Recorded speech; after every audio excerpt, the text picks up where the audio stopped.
Hello, everyone, and welcome back to the Los Angeles Rams Insider Podcast. I'm your host and beat writer, Rock Vieira. You can check out all of our work at www.si.com/NFL/Rams/on SI, where we drop double digit pieces of content every single day. Today, we'll be talking about a topic that was brought up and kind of the result of it, and what does it mean for going for the Rams going forward into the future. And that is the alleged trade rumors associated with Davante Adams. It was being alleged by Pro Football Talks Mike Florio that in discussions for AJ Brown, there was the discussion of trading away Davante Adams. The Rams did not do that. The Rams then, the Rams social media team then posted a video of the franchise during Sean McVay's introduction of Adams, where he praised them. Putting together clips of film and just saying what he could bring to the team with everyone watching is a really nice moment. So they posted that, and then of course Adams's roster bonus kicked in. That's $6 million guaranteed, which means that essentially he's on the team. Then the Browns are not going to forfeit that kind of money and Davante Adams at this point in the offseason. So Adams will be on the roster for the 2026 NFL season, barring any last minute changes to that, which again are extremely unexpected. Um, this is Adams' last year of his deal. He's currently up with a $28 million cap hit. Just kind of put the numbers in front of you. And of course, you do have questions about the age and ability. The hamstring was a problem, a prevalent problem to end the regular season. And you do wonder if Davante Adams was able to play in Atlanta or in Seattle, if the Rams could have won one of those games. Like, could their playoff picture have looked differently with him on the field for those games? But hey, we never know. What we do know is that in the playoffs, he showed up. He showed out. He was brilliant in Carolina, surgical in Chicago at the end, and even for the whatever you want to say about the divisional game, I that was more play calling than it was anything else, especially in those conditions. But when he needed to make the critical catch at the critical time, he did. Same thing in Seattle in that NFC Championship game. The Rams did not lose because Davante Adams and Puka Nacua went off. It was Adams' finest performance of the playoffs. He finally looked like the guy we all hoped he would be with the ball in his hands again. But again, that leads to the point of, is Davante Adams a diminished player? And even so, is it still worth it for the Rams to keep him long term? So I'm going to dive into that. I'm going to dive into what I know about him, considering I spent the last season covering him, and what the future probably looks like for these two parties going forward. So the first things first is Davante Adams and his impact. Obviously, you saw on the field, Adams led the entire NFL in touchdown receptions. His ability to connect with Matthew Stafford in red zone and goal line opportunities was a big boost to a team that was suffering from red zone issues for the past two seasons, if not longer, at least since their trip to the Super Bowl before, where they won it in Los Angeles during the 2021 season. And you start thinking about the inability for Kyler Williams and that power run game to work efficiently, or Blake Corum if you want to substitute him in, or the fact that the Rams do not use a fullback, or will sometimes throw Davis Allen back there.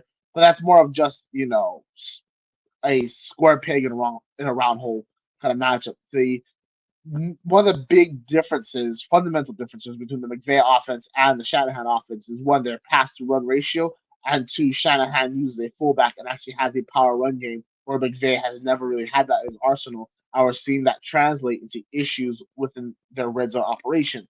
Issues Davante Adams covered up a lot due to his ability to win jump balls, create separation, and for Stafford to be able to put surgical throws in key moments, and honestly just all the time. There's honestly a running joke in the press box where basically Davante Adams is not going to play until the Rams at least hit the 25 of the opposition. That's kind of how he works. But when you start talking about the value of that, what does that look like moving forward, especially for a player who may not be able to do the other things on the field that you want him to do, considering this was the first time in a long time that Davante Adams did not record 1,000 yards during the year. Also, Puka Nacua saw the volume of targets throughout the year, which means that he's not getting that attention um, as he has in the past. So again, how does that affect player value? I think this is all kind of working out well for the Rams. I'm not saying that Florio was wrong or incorrect in his reporting. I'm sure that there was something that justifies that report. I just don't think it was something that rises to the level of a legitimate trade talk, I think it was more of an inquiry, at best, and that's what it was. The Rams love Davante Adams. Davante Adams was the perfect thing that they needed to replace Cooper Cup with because of what he can do off on the field and the things that he provides off the field is very similar to the mentorship that Cup provided for the many years that he was in Los Angeles. And then again on the field, I talk about everything. When you start looking at the rest of the roster and their contracts, Nakua's eventual extension, so on and so forth, that with the class of 2023, I think Adams' price tag is going to drop tremendously, and I think Adams is going to be okay with it. I'm not saying that this is going to be a scenario for which Adams is playing for like a ridiculously cheap deal. I still think he's going to make over like he's going to make eight figures a season, no matter what. Probably over 12, 13 million. But I don't think we're going to see him hit those like a 2 year, $40 million deal again. Not because of anything Adams did, but the Rams simply cannot afford it. And moving forward, you do wonder how many years does Adams really have left. I think that the Rams are going to do a 1 year deal with Adams and kind of just go for a 1 year, 1 year, 1 year thing like, as they did with Matthew Stafford because that's what makes sense, especially when Adams publicly comes out and says that his future is tied with Matthew Stafford. It does feel like they're both going to retire at the same time. It also feels like this is Adams' last franchise. I don't think he wants to move anywhere else. I think he had fun in Green Bay, but I think he also was like, it's too cold up there.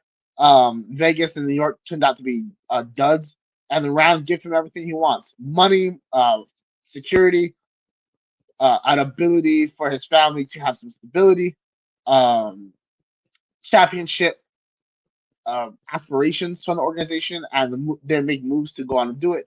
And then also, the high level in the coaching staff and in the front office of the high level individuals, it makes the most sense for him moving forward. Now, what does that mean for the Rams in terms of the wide receiver room? I would be shocked if they didn't come away from this draft with at least one wide receiver. I don't necessarily think they're out on AJ Brown yet. I do think that there would have to be a tremendous amount of concessions from Brown's representation in terms of how they're going to structure that contract because of the way the numbers are going to work out and some of the other moves that they're making. But when you look at the entire situation in totality, there is no move that makes more sense than keeping Davante Adams on the roster as long as possible. Because regardless of what piece you bring in, what you could potentially lose in terms of that veteran leadership and mindset, it would be too much, especially when you have burgeoning players like Xavier Smith, like Konate Monfield, like Jordan Whittington, but I think if they were able to be placed in some different spots, given a little bit more usage, and had some plays designed to really utilize their unique skill sets, I think that they could provide a lot more to this roster than what they're currently being allowed to show off. As Matthew Stafford is the quarterback, you do have the comfortability of him being able to find windows for your star players and being able to target them with relentless efficiency. Once you start to transition away from Stafford, which could be as soon as the next offseason, you're going to have other types of quarterbacks. Possibly a guy like Jimmy Garoppolo, who benefits much more from a ball distribution type of offense, where you are getting maybe two more targets to a guy like Monfield, or two more to Smith, or maybe one more here to Whittington, or maybe a little bit more throws to Kyle Williams, or something like that. And then I also think Matthew Stafford benefits when he's able to throw to a variety of personnel packages, such as 12 personnel, where there's two tight ends, or 13 personnel, where there's three tight ends, and where he has different targets. But when you start looking at who's going to be that one wide receiver in all those formations, there's no other guy that has the height, ability, and knowledge to run all those routes and be as successful as a person can be against the variety of coverage and also defensive matchups they might see in all those various scenarios than Davante Adams. So what to kind of sum it all up, when you look at the culture fit, when you look at the player fit, the scheme fit, and just the Rams standing of things, I don't think there was ever a legitimate possibility that he would have got traded this offseason. I think at best it was an inquiry. And you also need to look at this last factor that I'll wrap this podcast up with, and that is the Rams' reputation around the league. The Rams have one of the best reputations around the league. The Rams have positive relationships with a lot of different players and agents and various front offices and so on and so forth. If the Rams were to pull a move like this, 1 year after getting rid of Cooper Cup in the way that they did, which is very unapologetic, and then to bring in a guy like Davante Adams, to hype him up in the way that they did, and to not ensure that he has a future there, but he's basically that was the pitch, right?